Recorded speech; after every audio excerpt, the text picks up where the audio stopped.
that was a little strong. Sorry. Come, whoever you are welcome here. No matter your age, your size, the color of your eyes, your hair, your skin, you are welcome here. No matter how you came here, if you came alone or with others, you are welcome here. No matter whom you love or how you speak or whatever your abilities, you are welcome here. Whether you come with laughter in your heart or tears in your eyes, you are welcome here. If you come with an open mind, a loving heart, and willing hands, then you are indeed welcome here. Welcome to the First Unitarian Universalist Congregation of New Orleans. This congregation is in its 192nd year of liberal faith, self-discovery, and commitment to serving our community and our world. I am Margot Anderson, and my pronouns are she and her. If you are a brave visitor, we invite you to raise your hand so that we may greet you.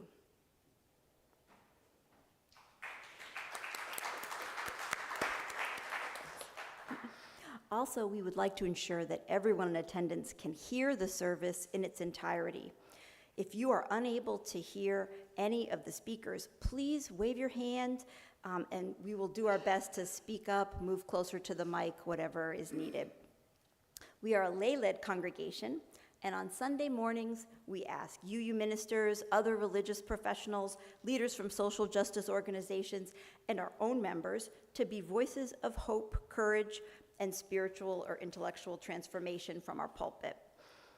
Today, in honor of the 249th anniversary of the signing of the Declaration of Independence, we celebrate free speech with our annual Soapbox Sunday, so we look forward to hearing from y'all.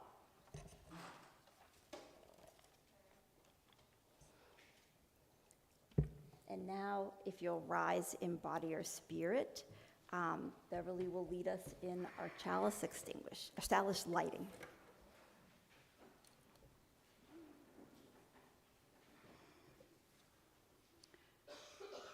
May the light of truth illumine our minds.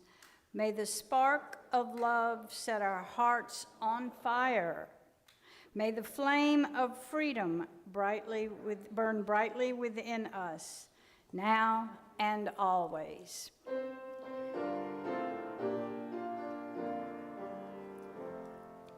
We kindle this light in celebration of the life we share. And please remain as you are for our opening hymn, number 291, De Gedanken sind frei, but I think what I will. My thoughts are free. And we should also thank Jafia Christos Rogers for bringing this hymn back into our rotation, because she brought it up so nicely at her hymn service.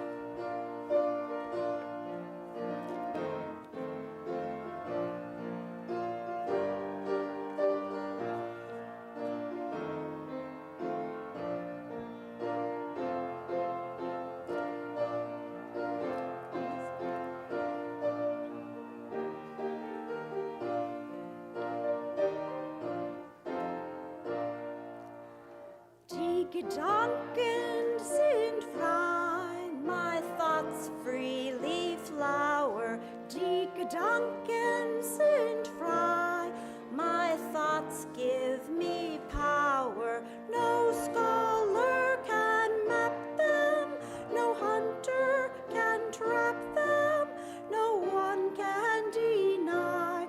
Die Gedanken sind frei. My thoughts are as free as wind or the ocean, and no one can see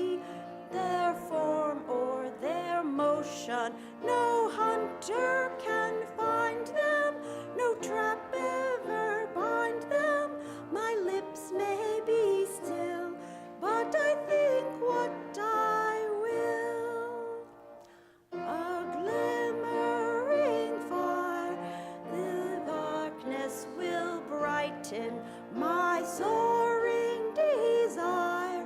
All troubles can lighten, though prison enfold me. Its walls cannot hold me, no captive I'll be, for my spirit is free.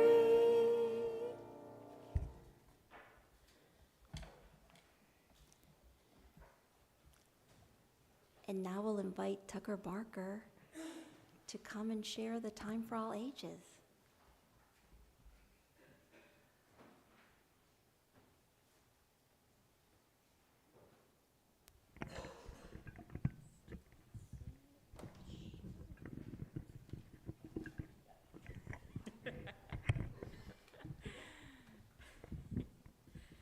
This is a funny day. Hey, friends. Hello. The young and young at heart, feel free to come join us down here for our story for our Time for All Ages.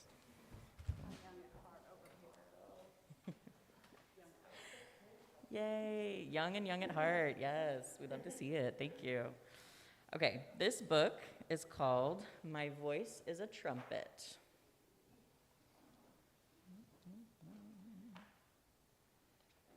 My Voice is a Trumpet, written by Jimmy Allen, illustrated by Kathy Ann Johnson. Some have a voice as tall as a tree, loud and proud and sways in the breeze.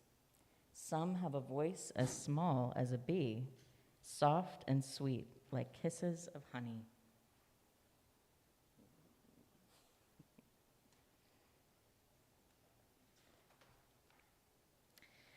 Some have a voice that's patient and wise, with lessons of life told through sparkling eyes. Some have a voice sunny and bright, a voice that can echo and light up the night.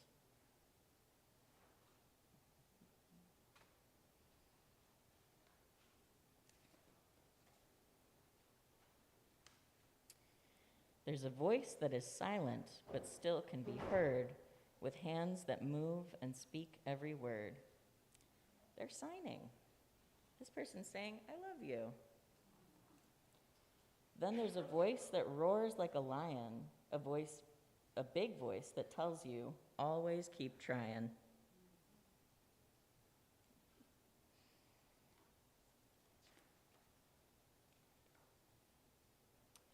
We all have voices, voices to hear.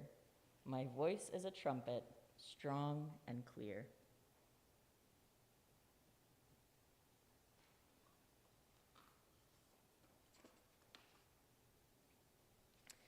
My voice will be loud when I'm not sure I know, to wonder, to learn, and to ask as I go.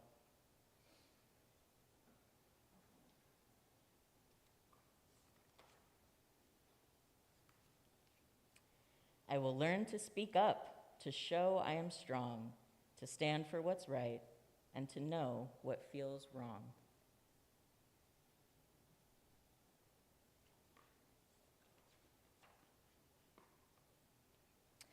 My voice is a rainbow after the storm, loving, comforting, safe, and warm. Y'all, this book is so beautiful. I'm going to leave it up here so folks can look at the pictures later. I'll use my voice to find joy in others, reminding us all we're sisters and brothers.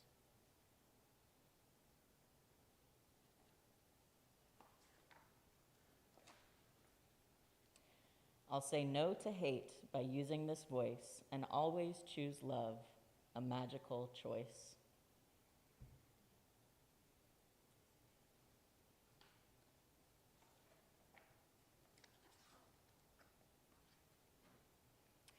Voices are powerful, and together they're strong, like the beautiful notes of a beautiful song.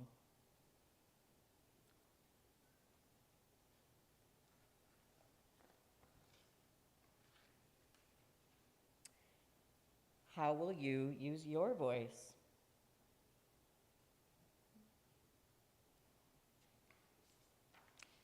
Thank you. That was My Voice as a Trumpet.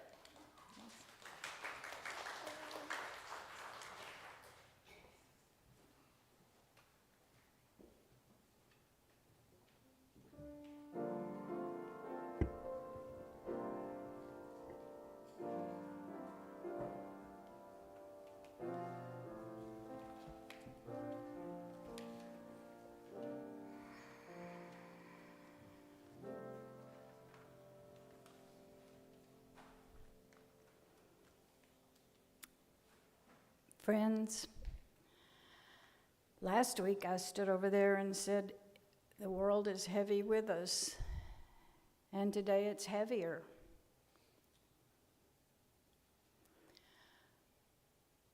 We have families that are devastated in Texas. There are still families devastated in Gaza. There are families devastated in Ukraine.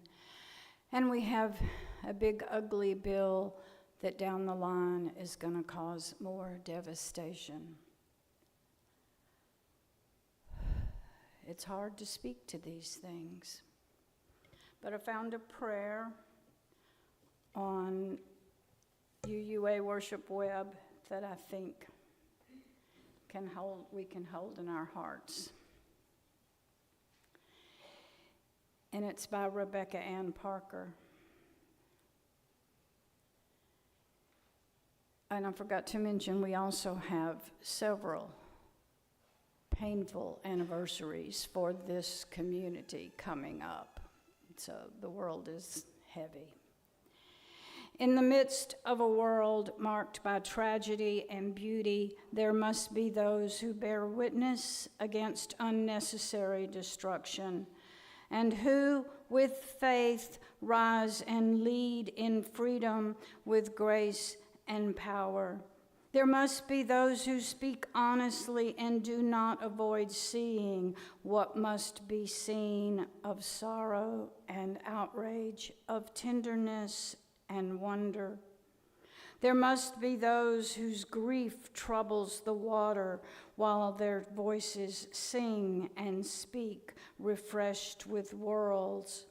There must be those whose exuberance rises with lovely energy that articulates earth's joys. There must be those who are restless for respectful and loving companionship among human beings, whose presence invites people to be themselves without fear. There must be those who gather with the congregation of remembrance and compassion, draw water from old wells, and walk the simple path of love for neighbor. And there must be communities of people who seek to do justice, love kindness, and walk humbly with God, who call on the strength of soul force to heal, transform, and bless life. There must be religious witness. And now we'll have a couple of moments of quiet, followed by singing our response.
And please, you can remain sitting as we share our responsive reading, which is taken from the poem "The Hill We Climb," written for the inauguration of President Biden in 2020, which you will find in the insert in your order of worship.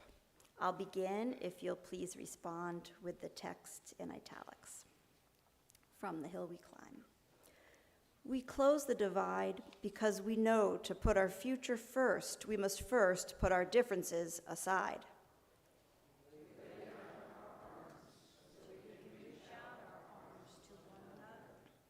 We seek harm to none and harmony for all.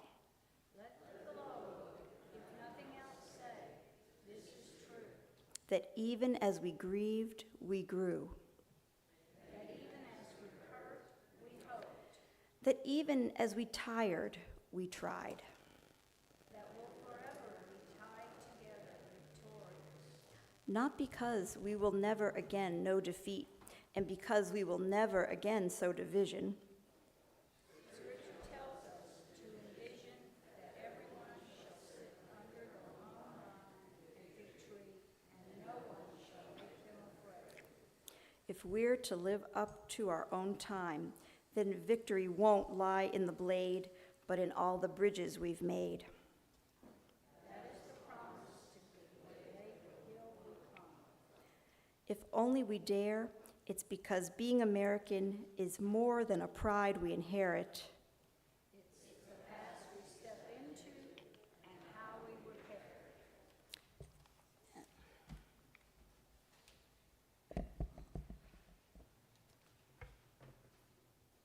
And I will note, since this is our soapbox Sunday, celebrating free speech, that poem, which was read at the inauguration, is restricted in a high school in Florida. The children may not read it. But we are here with free speech. And I will also say that, we ended that prayer with, there must be religious witness. And I feel like we are that religious witness. That is our task. We're not the only ones, but we are that religious witness. So Soapbox Sunday, welcome. I couldn't bring myself to red, white, and blue today. Sorry. It's a tradition that comes to us from the Jackson UU. Ann McLean brought it over for us. And the Jackson UU Fellowship, by way of member Ann McLean. It's an opportunity to exercise our Unitarian Universalist beliefs in free speech. We used to have the fifth principle. We don't have which was the right of conscience and use of the democratic process within our congregations and society at large. I was trying to think what of our shared values this represents. So help me out, I guess. Tolerance is pluralism, tolerance, equity. We're going to give everybody a chance to speak for 2 minutes. So here's what I learned. One of the things I learned at GA, when they say 2 minutes to speak, they're very, very, absolutely, positively mean 2 minutes to speak. And a big clock goes up for everybody to see. And at the end of 2 minutes, people stop. And the people stop at 2 minutes because they can see the big clock. Well, we don't have a big clock, but we have Dwayne. And Dwayne has a clock. Dwayne has a clock, and when they're at a minute and 50 seconds, he's going to start playing slowly so that you know you're counting down to the end of your 2 minutes. So, and remember, and at the end of 2 minutes, we're going to applaud. If you finish before, we'll applaud before. Louder, probably. No. And this is not because we don't want to hear what you have to say. That's why we're here, to hear what you have to say. But it's because we also want to hear what the next person has to say, right? Right? Right? Okay. So, yes, do I get an amen? Do I have a witness? Do I have a religious witness? All right. All kind of witnesses. Okay, so we welcome anybody, whether you're a member or a friend or a visitor who just walked in off the street. You're welcome to get up here for 2 minutes and talk about anything you want to talk about. So what I'm going to do is ask you to go ahead and line up on this side. You know, you can go ahead and start. And, yeah, so come on up. Go right ahead. There's your soapbox. I feel like I was getting called out. Like meant to happen. My name's You Hunter. got to be closer to the microphone.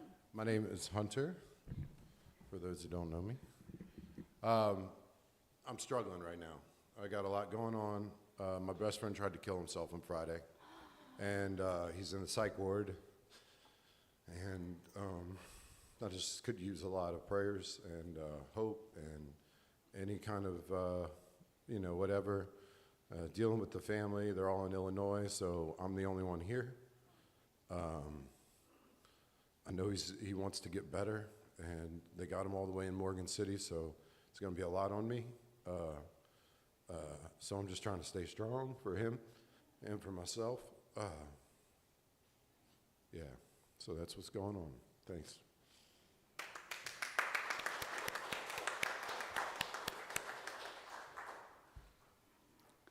If others that are going to want to speak would come on up so that we can.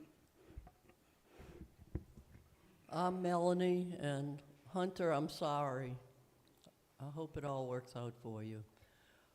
In this day and age, I know you've heard me speak about my mother.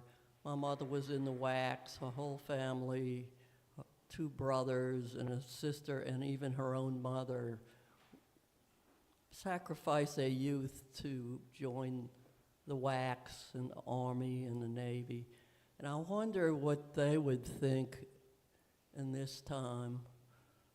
I have a flag at my house, and I'm really tempted to turn it upside down because I'm so disturbed by what's going on and all the lies being told. It's all the opposite of Robin Hood. It's take from the poor and give to the rich. We don't really stand for that. That is not our way in a democracy. And he's chipping away, minute by minute, and it's just very disturbing to me. I hope I can turn that flag upright again soon. Thank you.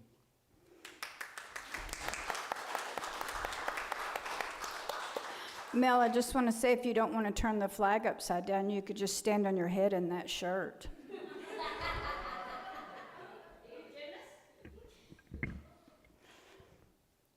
Hi, I'm Sarah Covert. I'm a longtime friend of this church and spent a few years away raising my daughter, who my husband took just now, which is amazing.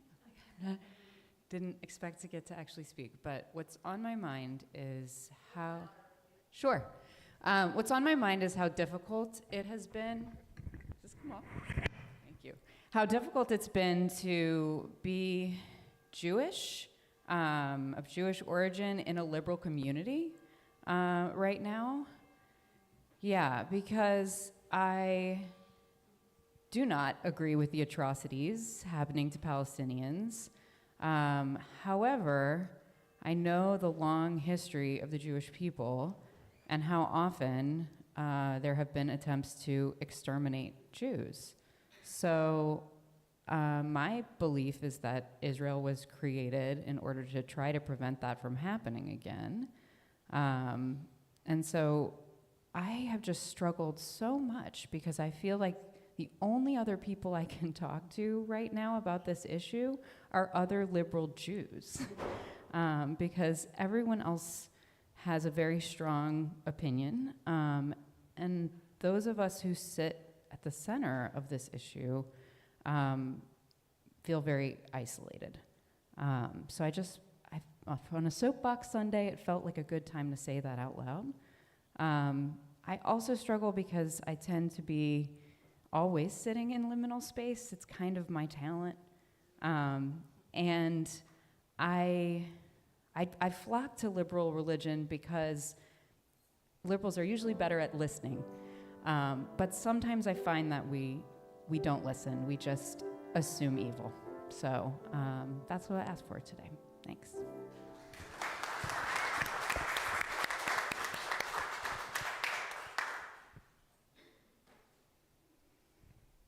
Hi, I'm Maggie Mackay. I've been here forever, but I haven't been here in a long time. Sarah, I'm right on the board with you, so if you want to talk to me, that's fine with me. I am very outspoken and very passionate, and what I'm passionate about is immigration. I've been working with immigrant communities for a very long time. I've been out of work for a while because I quit teaching, but because of our current administration, I can't find a job. And it has silenced me. And I'm usually very vocal. And I just wanted to say that the world needs people who are vocal and loud and silly like me, but I've been silenced, and that's a horrible shame.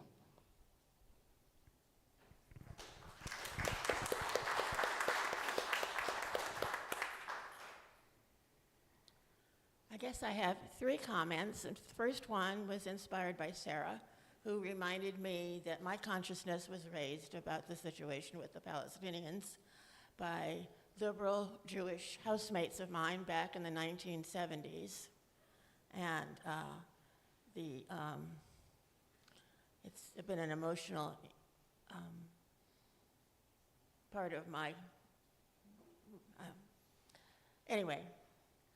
The other thing I wanted to say was that in terms of Unitarian Universalist history, that 3 of our presidents were Unitarians, and one of them, President Taft, visited one of our buildings on Jefferson Avenue back in the early 20th century.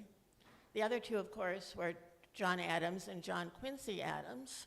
And John Quincy Adams, after his term as president was over, went back to represent his community in Massachusetts in the House of Representatives and defended the Amistad, the people who were enslaved and were part of that body of people on the Amistad. And he won the case before the Supreme Court, and those enslaved people were released. And these Unitarians certainly have inspired my values. And the next thing I want to say in terms of the 4th of July and the American Revolution was so, it gets lost with the fireworks and Uncle Sam and all kinds of things, but to me the really important thing about the American Revolution was that it brought an end to the concept of divine right of kings. And this is such an important thing that we're struggling with right now. So I will proudly say, no kings.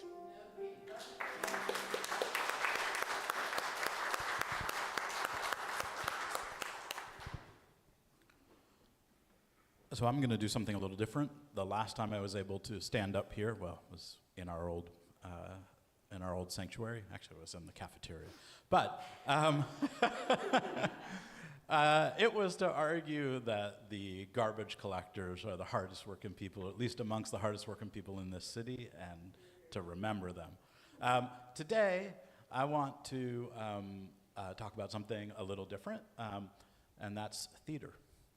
Theater is an amazing and wonderful thing. It is an outlet of our human creativity, something that transports you away, that brings together people in acting, directing, scenic design, and there is so much theater in this city, professional, student, colleges, high schools even, and so I'm going to recommend this summer, if you have a chance, to go find some play or some musical and get out there and enjoy part of what makes human beings so awesome, which is art. Art is, I think, one of the things that distinguishes us, and it's amazing. It's uplifting. So that's my call. There's also poetry readings. Hello, I am Iz. I came with Sarah Jo, if you know her. I have anxiety, so please excuse me if I start crying. But something that's been on my mind lately is the idea of self-sacrifice for gaining revenge. And I think that's really confusing for a lot of people, so let me explain.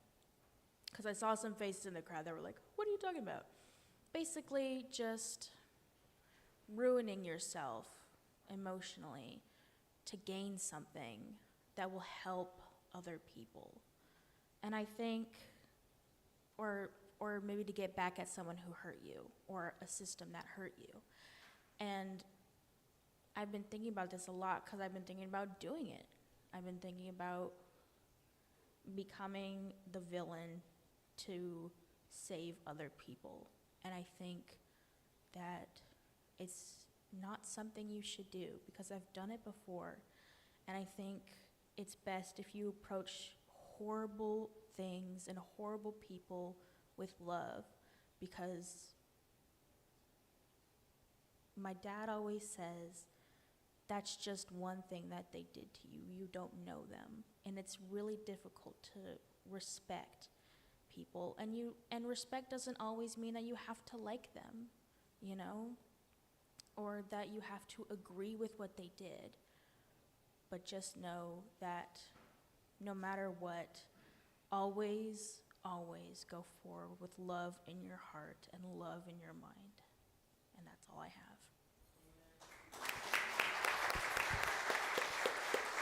Thank you.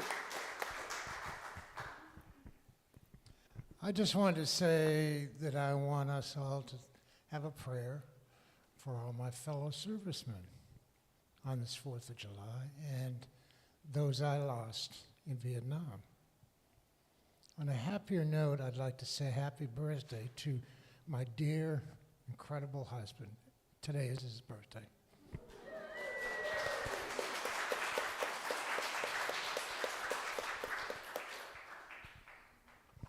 Eileen's coming.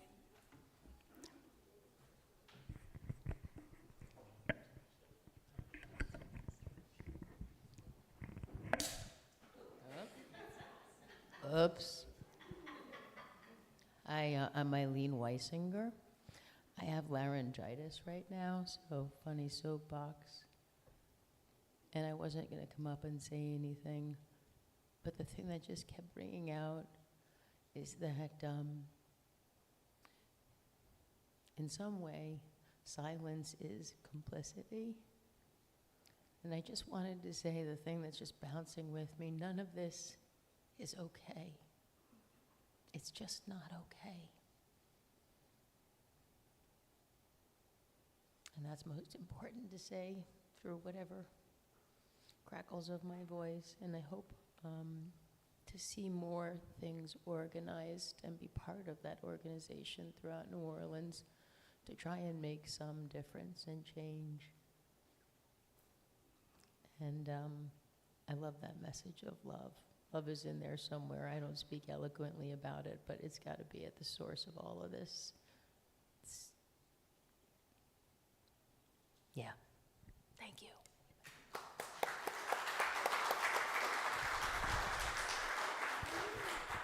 Okay, I know this group, and I know that there are more out there who have something to say. I know you. I'm looking at you. Come on. This is your chance. Soapbox Sunday.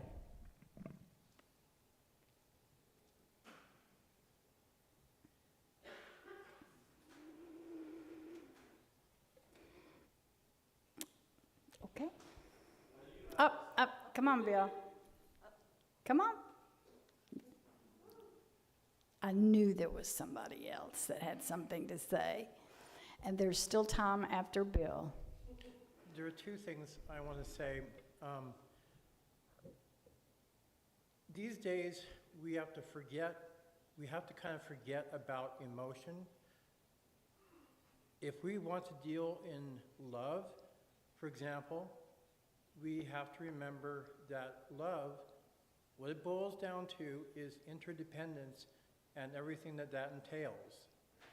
That is how it works. When people use that word, they abuse it. And I got tired of it, and I wanted a definition for it. And that is what it boils down to in essence. So if you talk about love and you want love to be in the world, that is what your focus should be. The other thing is respect, as was brought up earlier. Respect is reflecting others back to themselves as they really are, not as they wish to be taken. If you keep things like that in mind, you can stand on firm ground and invite others to stand on the same ground.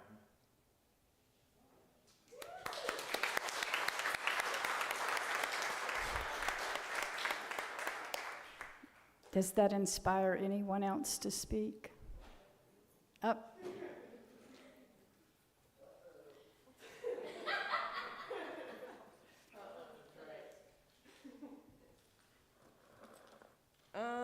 My soapbox statement is that more of us should think about wearing masks in our day-to-day life when we can, especially at church, because this is supposed to be a community of welcoming and interdependence, and there are disabled people who can't be in a room of 50 unmasked people.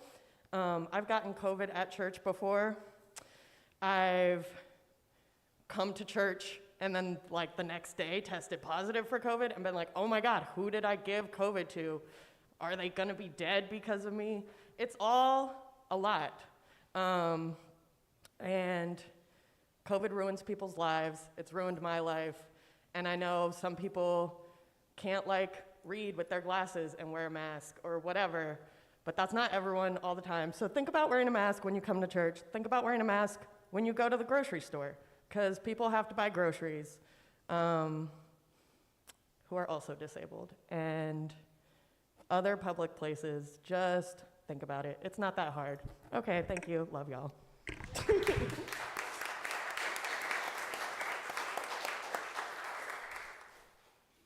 I'm gonna give it a second. I know there's somebody who has something to say. Yes, I think there is.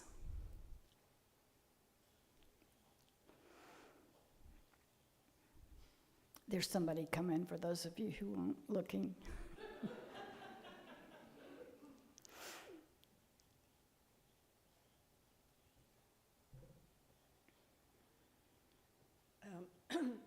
This is something, some thoughts that I haven't had much time to formulate, but I have been an avid activist, anti-Zionist,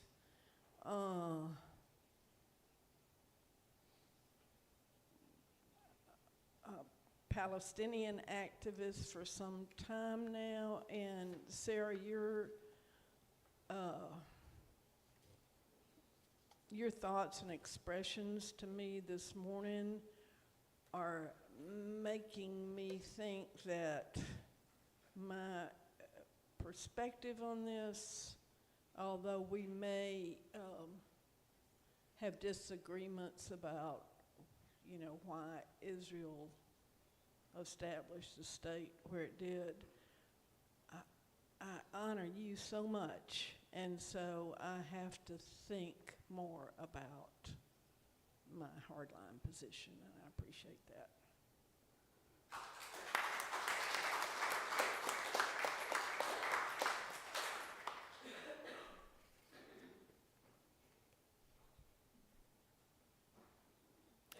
Anyone else? I will say again, oh.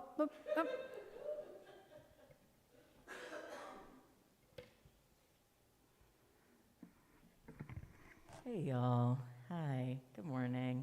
I'm Tucker. Yeah, I love how varied this day is. There's like so many different things happening, and I want to talk to all of you about all these things. But the thing I'm thinking about today and have been thinking about with the worship arts team is that I'm thinking about accessibility for our congregation. There's some things that are hard, like this space physically is pretty inaccessible. If you're in a chair, if you have hearing needs, like our sound system isn't great, we would love to have subtitles and all these different things. And we've been talking about my brother-in-law is in town staying with my partner and I for a month and a half. He's deaf. And later this month, we're gonna have an interpreter who's gonna come and do some ASL interpretation. And it's got me really thinking about all the needs that are in this space and the needs that we found creative ways to meet and the needs we still haven't been able to meet or find ways to meet because of technology issues and other things. But yeah, I think one thing that we listen to the feedback that folks share in the feedback form at the end of services, and there's been a lot of discussion about kids and like how we welcome kids in this space.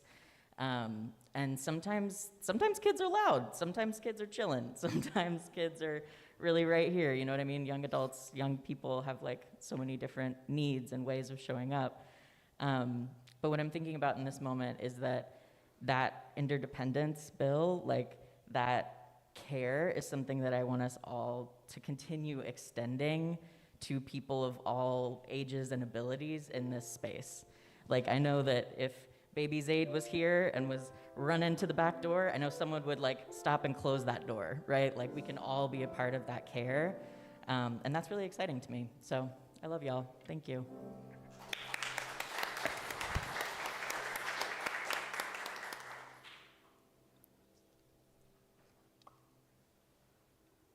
There must be communities of people who seek to do justice, love kindness, and walk humbly with their universal God, or whatever their higher power, who call for the strength of soul force to heal, transform, and bless life. There must be religious witness, and the task is ours.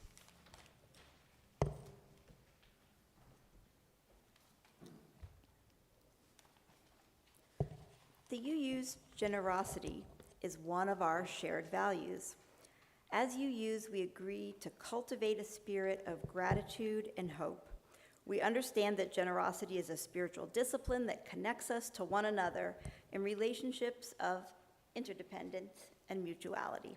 We can now practice our art of giving either by placing an offering in the collection plate as it comes by, or by using the information in your order of service to give electronically. And just a program note, the special music today is actually a meditation on the national anthem by Bradford Marsalis and Bruce Hornsby.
Gifts to this community of faith are gratefully received.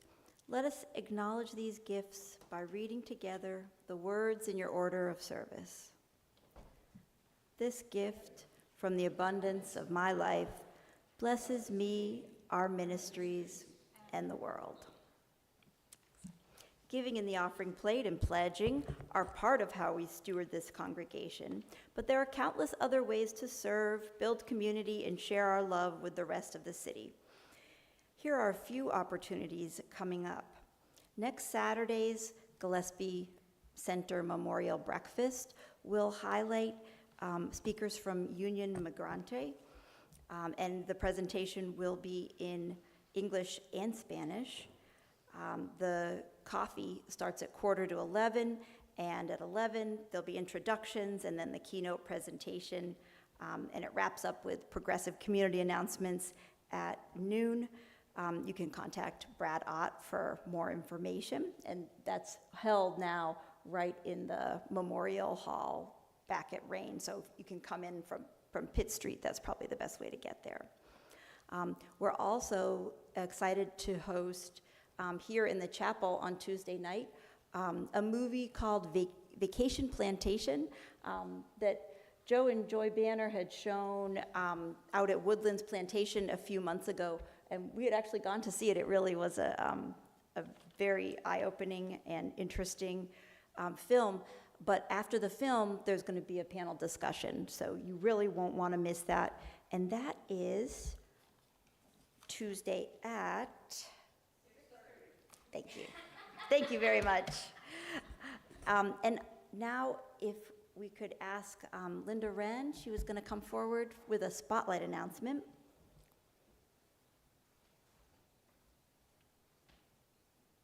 Oh, where's that? Yeah, whichever you like. Good morning. Today is the first Sunday of the month, and as the first Sunday of the month, we have our anti-racism and anti-oppression ongoing conversation. Our congregation is working to become an anti-racist community in the way that we act in our interactions with each other and in undoing the white supremacist culture of our congregation. So today, what we're going to focus on is microaggressions. So if you would like to join us in about 15 minutes, we'll be meeting up here in the front of the sanctuary. Thank you, Linda.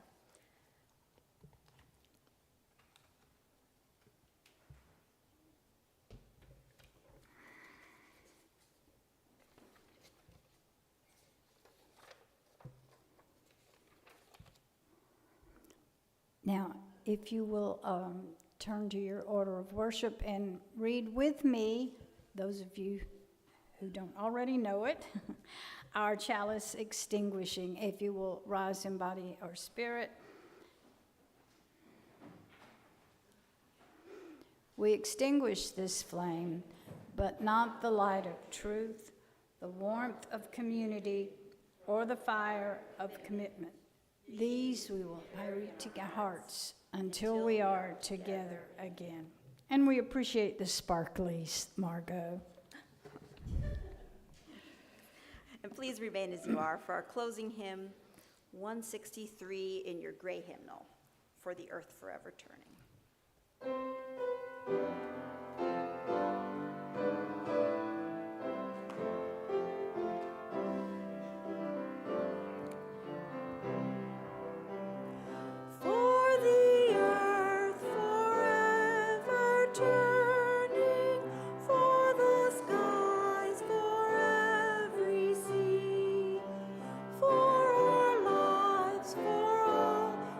Cherish, sing we are joyful.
for our benediction. I have to turn the page. For our benediction, I'm starting with some words from Paul Robeson, who had the voice of 10,000 angels. He said, "I shall take my voice wherever there are those who want to hear the melody of freedom or the words that might inspire hope and courage in the face of despair and fear. My weapons are peaceful, for it is only by peace that peace can be attained. The song of freedom must prevail." And I would add, so I say to you, go out and let your voice be heard. Let your righteous anger be channeled to heal and repair. Sing the song of freedom. Let your voice ring true and clear. Yes. At its founding, our church was called the Church of Strangers, which I find very interesting. And today, we have no strangers. Turn and greet your neighbor as a friend, and then I think we do have coffee today. Yay!